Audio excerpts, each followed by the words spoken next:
I used to always consider myself a teetotaler and couldn't understand why people wasted time and money on drinking. I often remember how I used to upset my girlfriend when she drank even a little bit. I would say the most ridiculous things, such as, "You'll get drunk and want to cheat on me." She was always hurt and angry with me, even threatening to break up with me when we were already legally married. I thought my constant criticism put an invisible wall between us, but at the time I thought I was just defending myself. Last summer, my wife Emily flew to the seaside with her parents. Emily was always a planner, carefully thinking through every detail to ensure her family had the perfect vacation. She had a radiant presence.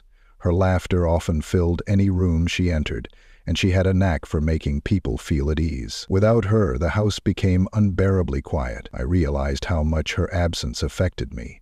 The loneliness was palpable, like a shadow I couldn't escape. Without her, I felt a little lonely and out of place. Then I got an unexpected call from my friends Liam and Ethan. They wanted to go out that night and insisted I go with them. I resisted at first. "You know it's not my scene," I told them, but they convinced me. They kept telling me it would be good for me to relax and distract myself. I don't even know how I agreed. It's not my scene at all. And yet later that night I found myself standing outside the club, the loud bass thudding in my chest. As soon as I stepped inside, I felt completely out of place. The mixed odors of sweat, perfume, and spilled alcohol lingered in the air.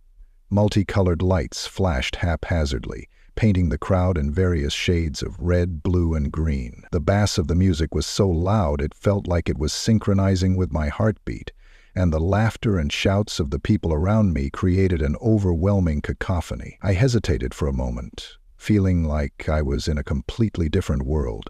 The music was deafening, and the dance floor was filled with a sea of bodies moving in sync. My discomfort must have been obvious, because Liam patted me on the back and said, "Relax, kid. Just enjoy tonight." I promised myself that I would try to have fun, even though I was already thinking about heading home. I walked up to the bar to get prices.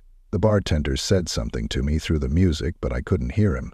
I nodded anyway, trying to act casual and not embarrassed. He handed me my drink, and without hesitation I swiped my card to pay. Taking a sip, I quickly realized it was alcohol. My first impulse was to down it, but then I hesitated. Everyone around me seemed to be having such a good time. Maybe one drink won't hurt, I thought. To my surprise, the drink was unexpectedly refreshing.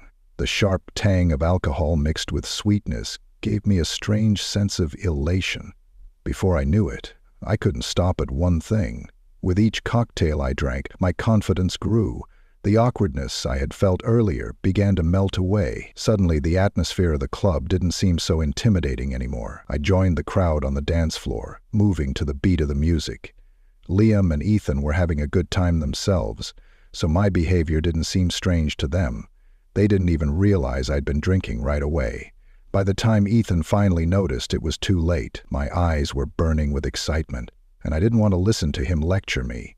But I didn't want to listen to him lecture me. I brushed off his concerns with a laugh and continued on my way. When I returned to the bar for another drink, I met an older woman named Charlotte.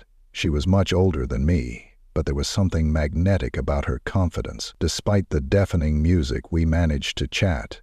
She invited me to her table, where she introduced me to her circle of friends. They were all older, successful, and exuded a certain worldliness that intrigued me. Charlotte offered me another drink, and I accepted. There was a sense of intrigue about her. She behaved with casual elegance. Her laugh was warm and yet mysterious.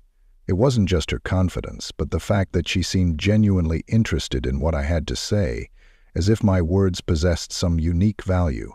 In that moment, her attention was like a spotlight, and I couldn't help but be drawn in, wanting to know more about the person behind that calm demeanor. We talked for what seemed like hours. She told me about her career as a beauty salon owner and her frequent travels. Her stories were filled with luxurious vacation spots and amusing anecdotes that made me feel like I was living virtually. In response, I talked about Emily and how much I missed her. Charlotte listened attentively, nodding encouragement and smiling sympathetically. Her presence was strangely comforting. Then, smiling mischievously, she said that the rules of the evening required me to walk her home. Being the gentleman I thought I was, I agreed. A sleek business-class car pulled up to the house, and Charlotte got in. For some reason, I decided to join her, intending to make sure she got home safely. As we settled into the soft seats, the atmosphere in the car changed. We hadn't gotten far from the club before she gave me a meaningful look, raised an eyebrow, and unbuttoned my jeans. What happened next, I don't remember, but I know what it was. After a while, Charlotte got out of the car, spoke to the driver, and told him to take me back to my friends. I woke up the next morning with a breaking headache and a heavy feeling of anxiety. I texted Liam, saying I felt sick and left early, but really I couldn't get that night out of my head.